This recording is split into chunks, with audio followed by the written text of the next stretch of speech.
Sebelum kita masuk di materi ini, perkenalkan Bapak Ibu, saya Rojabi Asargani. Sebentar saya saat ini eh, aktivitas saya juga sebagai selain sebagai dosen, Bapak Ibu, juga sebagai fasilitator nasional di program Sekolah Penggerak Kemendikbudristek. Saya juga memiliki binaan NJ Trainer, termasuk juga eh, di konsultan pendidikan rumah jiwa. Bapak Ibu. Nah, Bapak Ibu sekalian, itu sekedar pengenalan singkat tentang saya dan apa ruang lingkup pada malam hari ini, Bapak Ibu, yang akan kita pelajari terkait dengan gaya belajar. Nah, yang pertama adalah soal signifikansi. Jadi, seperti apa pentingnya kita itu mengetahui gaya belajar dari anak-anak didik kita. Dan yang kedua, nanti kita akan mengetahui varian apa saja yang ada di dalam gaya belajar, ya, baik yang sudah banyak dikenal di Indonesia maupun yang ada di luar di mancanegara, gitu. Kemudian yang ketiga adalah asesmennya, seperti apa. Dan yang keempat nanti kita akan bahas tentang varian-varian dari eh, gaya belajar itu. Baik, kita masuk di signifikansi. Nah, dari berbagai sumber yang ini bisa kita lihat eh, citasinya, atau rujukannya itu ada di bawah, Bapak Ibu. Dari sumber-sumber itu telah mengidentifikasi bahwa dengan Bapak Ibu sekalian mengetahui gaya belajar itu dapat meningkatkan proses pembelajaran dan pada akhirnya itu akan bisa membuat kinerja atau cara anak-anak didik kita belajar itu menjadi lebih baik seperti itu Bapak Ibu. Nah, gaya belajar ini adalah sebuah teori yang menggambarkan bagaimana preferensi individu atau apa yang menjadi kecenderungan, kecenderungan rujukan individu tentang bagaimana anak didik kita ini belajar dan bagaimana anak didik kita ini mudah untuk menyimpan informasi baru. Karena tentunya apapun yang kita berikan itu akan menjadi sebuah informasi baru, Bapak Ibu, ya, akan menjadi sebuah informasi baru yang kemudian tergantung pada bagaimana anak didik kita ini akan menyerapnya, ya, dengan cara yang lebih mudah. Ini dalam penelitian-penelitian ini adalah bergantung kepada bagaimana kita itu menggunakan metode atau media yang sesuai dengan gaya belajar mereka. Jadi begitu. Artinya bahwa dengan kita mengetahui gaya belajar itu akan mempermudah, Bapak Ibu, akan mempermudah, ya, akan menjadi lebih ringan Bapak Ibu dalam memberikan eh, informasi baru kepada anak didik, gitu. Ini dibuat informasi baru karena dibuat lebih umum, meskipun sebenarnya mendidik itu bukan hanya sekedar memberikan informasi, ya, tapi juga melatih apa ya, menanamkan karakter atau etika seperti itu Bapak Ibu. Oke. Nah, Bapak Ibu, bahwa pentingnya kita mengenali gaya belajar, ya, di samping sudah disinggung tadi untuk meningkatkan dan memudahkan bagaimana anak didik kita itu supaya lebih mudah dalam menyimpan informasi baru, gitu. Yang perlu diketahui juga adalah bahwa di dalam kita mengetahui gaya belajar anak didik kita itu akan menjadikan pembelajaran itu lebih efektif, ya, gitu, Ibu. Lebih efektif. Ya, karena apa? Alasannya adalah karena pengajaran yang kita lakukan itu bisa sesuai dengan kebutuhan siswa. Nah, ini sangat identik Bapak Ibu, ya, dengan model diferensiasi, meskipun ini bisa masuk di dalam kategori proses, gitu. Kategori proses kan ada produk juga, ya. Di sisi lain ada produk, diferensiasi dalam sisi produk, gitu. Nah, selain itu Bapak Ibu, ini juga selain meningkatkan efektivitas pembelajaran juga bisa memotivasi, gitu, ya, motivasi anak-anak karena belajar ini juga soal motivasi, ya, kemauan anak, ya. Kemauan anak itu juga bergantung kepada bagaimana mereka menjadi nyaman, ya, menjadi nyaman dengan caranya, ya, menjadi nyaman dengan caranya.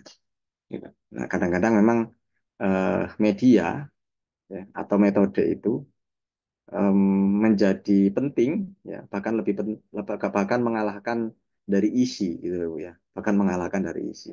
Karena apa? Karena media yang sesuai tentunya itu akan membuat eh, sasaran, ya, audien, ya, itu akan menjadi lebih mudah untuk menerima. Jadi begitu, ya, Bu.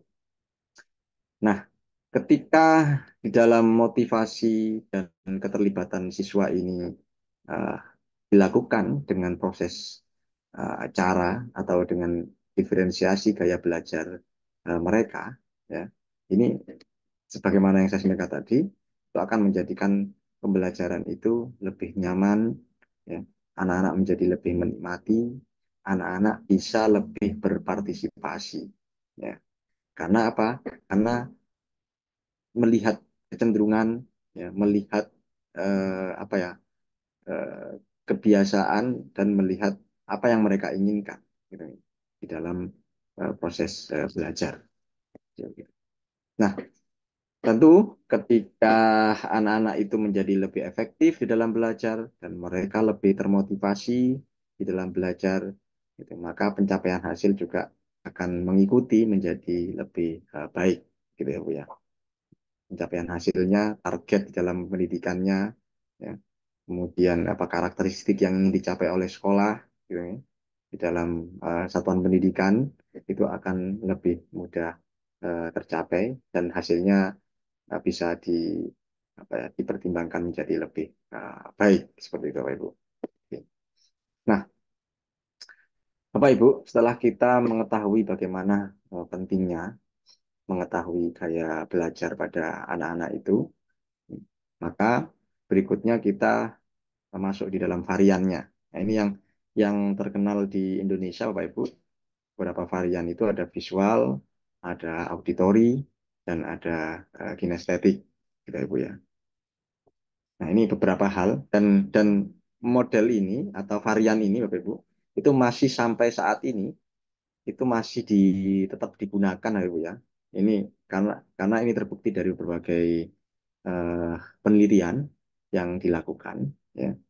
Ada banyak model tentang gaya belajar, namun beberapa itu menganggap validitasnya belum signifikan, ya, dalam tataran pengujian, gitu. Dan tiga, tiga model varian ini, ya, tiga model varian itu diantaranya itu yang dianggap lebih teruji, gitu ya, Bu, ya.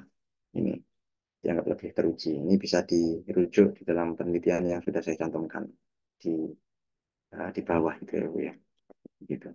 Nah, di antaranya misalkan ada model visual, ada model auditori, ada model kinestetik, yang ini semuanya adalah bukti-bukti yang dilakukan secara empiris, ya, melalui eh, penelitian ilmiah, bagaimana ketika model ini eh, dijalankan dan mendapatkan mendapatkan hasil yang bisa dipertanggungjawabkan, begitu, Pak Ibu. Misalkan di situ ada penelitian Moreno, ada penelitiannya Wilson, dan ada penelitiannya William terkait dengan tiga hal varian ini, gitu ya, Bu. Nah, bagaimana dengan kondisi yang baru-baru ini, gitu ya? Masih tetap, Bapak Ibu, meskipun ada penambahan seperti tadi yang saya bilang, kalau eh, di luar negeri misalkan, mereka mengenal dengan FAQ, gitu ya. Ada visual, ada auditori, kemudian ada reading, ya, dan ada kinestetik, gitu ya, Bu. Jadi ada tambahan, gitu ya, ada tambahan reading. Nah, cuma nanti di dalam pembahasan ini kita akan lebih fokus kepada yang tiga ini saja, karena reading nanti bisa dimasukkan di dalam model visual. Jadi begitu, ya. Nah, singkatnya begitu. Cuman memang banyak penelitian yang memfokuskan atau membagi secara lebih detail ke dalam empat hal ini, atau dikenal dengan parking. Jadi begitu Bu. Ini beberapa penelitian yang kita bisa rujuk di antara dan masih banyak penelitian-penelitian yang lain yang menggunakan berbagai macam perkembangan dan cara, metode. Tentu ini dengan novelty atau dengan kebaruan-kebaruan apa Ibu ya. Misalkan kalau yang pertama itu dengan menggunakan cara mendeteksi bagaimana gaya belajar anak ya, itu dengan menggunakan model sinyal fisiologis detak jantung gitu. Nah, ini perkembangan ya, perkembangan dalam melakukan atau men-tracing gitu ya, men-tracing dan men-tracking. Nah, uh, seperti apa model kayak belajar dari uh, peserta didik. Jadi begitu. Ini.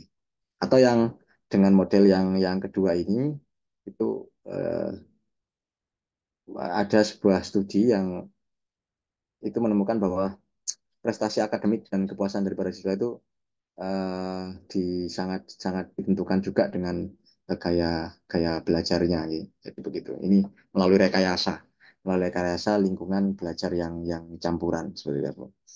Dan juga yang terakhir itu dengan menggunakan metode-metode melalui komputasi. Jadi seperti itu.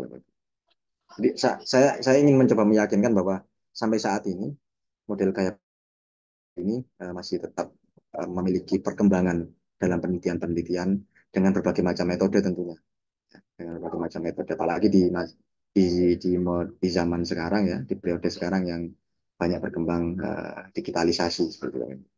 Oke. Nah, di dalam asesmen tentang gaya belajar itu tentu ada banyak cara, Ibu ya. Ada banyak cara kita bisa melakukannya secara langsung, misalkan kepada anak-anak dengan cara wawancara, ya, melalui pertanyaan-pertanyaan seperti ini yang dicontohkan, Bapak Ibu sekalian. Ya.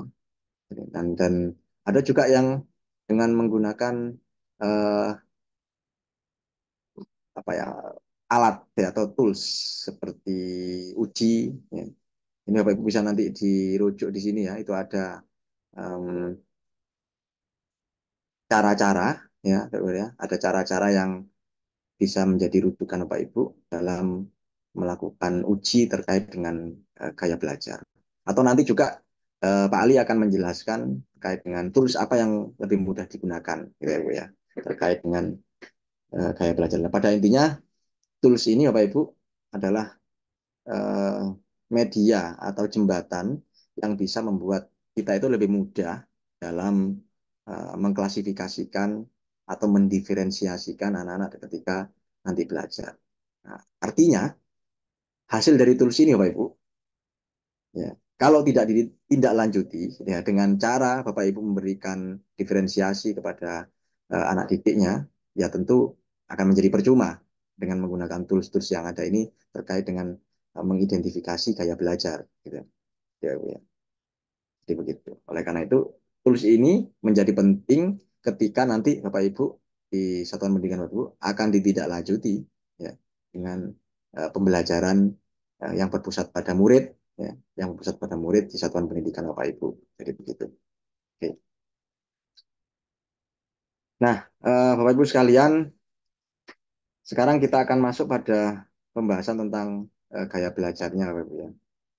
Nah, bagaimana gaya belajar visual dengan mencirikan bahwa ini tentu kalau kita melihat kata diksi visual, ya, maka kita bisa membayangkan bahwa anak-anak yang nanti misalkan hasil dari tes itu Bapak Ibu ya, eh, keluar dengan tipe gaya belajar visual, nah, maka kita bisa menggarisbawahi atau meng-highlight bahwa anak tersebut perlu diberikan treatment, perlu diberikan pendekatan dalam proses belajarnya dengan cara yang visual seperti itu.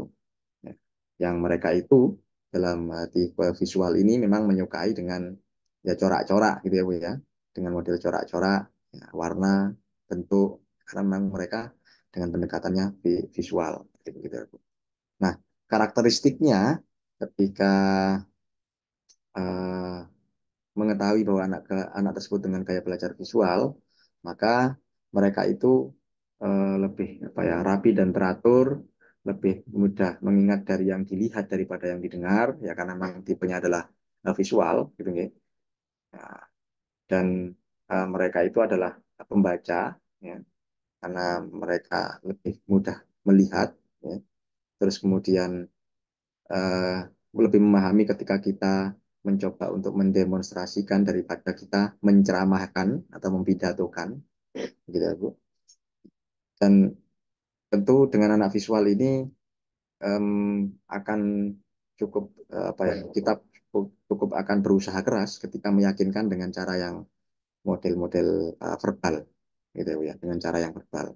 Kita akan cukup butuh effort untuk meyakinkan, gitu ya. Tentu karena kita sudah mengetahui bahwa anak tersebut adalah dengan cara gaya belajar visual. Jadi gitu. Oleh karena itu yang lebih tepat adalah kita menyediakan peta-peta konsep, ya, menyediakan gambar, itu akan lebih mudah bagi mereka. Gitu. Oke.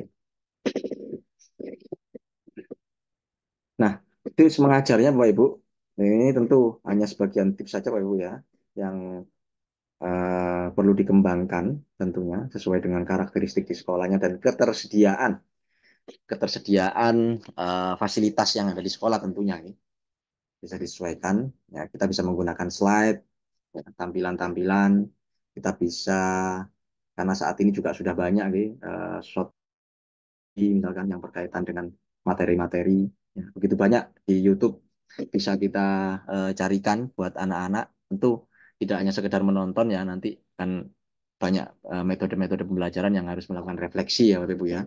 Ya, jadi perlu direfleksikan, tidak hanya sekedar menonton, itu penting untuk terutama bagi anak-anak yang memiliki tipe gaya belajar visual. Jadi begitu Bapak Ibu ya. Ini. Nah, em, mungkin Bapak Ibu pernah mengajar dengan menggunakan spidol yang berwarna-warni gitu, ya, untuk menekankan pada posisi kata-kata atau diksi kata yang penting, konsep yang penting. Nah, ini dengan anak-anak tipe gaya belajar visual ini akan menjadi lebih mudah dengan begitu. Atau ketika Bapak Ibu sekalian membentuk kelompok dalam pembelajaran, ya, maka itu akan menjadi lebih mudah ketika Bapak Ibu menyesuaikan memberikan tugasnya, ya, memberikan tugasnya di dalam kelompok tersebut sesuai dengan gaya belajarnya. Jadi begitu. Nah, eh, berikutnya adalah tipe auditori ya, Pak Ibu ya. Ya, dari diksi katanya sudah jelas bahwa dengan audio atau auditori, maka ini adalah tipe yang lebih mudah akan mengikuti atau merasa nyaman dengan gaya belajar ketika dilakukan dengan cara-cara yang auditori atau verbal, gitu ya, dengan cara yang verbal, gitu. Mereka akan lebih mudah untuk mencerna itu. Nah, karakteristik dari orang yang auditori, Bapak Ibu, itu akan lebih mudah mengingat dari yang didengar daripada yang dilihat. Ya. Jadi dia memang lebih senang apa ya, mendengarkan. Tentu karena lebih senang mendengarkan, kalau dengan keramaian akan terganggu gitu ya. Kalau dengan keramaian berbeda dengan tipe yang visual tadi, yang mereka lebih fokus meskipun terkadang dengan keramaian gitu ya. Lebih fokus seperti ketika ada anak main game yang kita panggil-panggil itu tidak akan apa merespon gitu ya, karena mereka lebih asik gitu ya dengan dengan dengan gamenya itu. Jadi, tapi untuk anak yang tipenya auditori, maka itu akan lebih mudah terganggu ya dengan noise noise yang berasal dari keramaian di sekitarnya. Gitu. Ini, Pak Ibu. Dan dan yang lain, cuman dari kelebihan-kelebihan yang lain, dia akan pandai menirukan nada maupun irama suara, gitu ya. Nah, ini tentu akan bisa masuk di dalam uh, apa ya, pendidikan ekstrakurikuler yang lain yang bisa dilakukan oleh sekolah Bapak Ibu sekalian. Mereka suka berdiskusi, mereka lebih suka untuk menjelaskan ya, dengan suatu yang panjang, ya, itu, ya. Dan ya intinya mereka akan lebih aktif ketika dilakukan dengan cara yang diskusi, berbeda dengan anak yang tipe visual yang tadi itu, Ibu, ya. Jadi begitu. Berdiskusi, mungkin juga berdebat, itu akan lebih menarik buat anak-anak yang tipe auditori. Jadi gitu. Nah, kayak belajar auditori tentu kita bisa menerapkan apa ya rekaman-rekaman ya Bu. Makanya sangat penting kemudian sebenarnya dengan model-model apa LMS ya, e-learning seperti itu akan menjadi enak apa itu ketika menyediakan rekaman-rekaman yang bisa diulang-ulang gitu ya. Kalau memang di sekolah baru menerapkan e-learning tentunya. Ya jika tidak mungkin mungkin dengan cara yang lain yang di setiap pengajaran itu bisa terekam, itu akan menjadi lebih baik dan mereka bisa lebih dapat mengulang-ulang materi tersebut, Bapak Ibu. Jadi begitu. Nah, kemudian penekanan-penekanan intonasi itu menjadi penting, Bapak Ibu ya. Nah, kita sering ketika belajar tentang apa ya deklamasi atau orasi, bahwa ketika menyampaikan, ya, menyampaikan itu intonasi menjadi penting.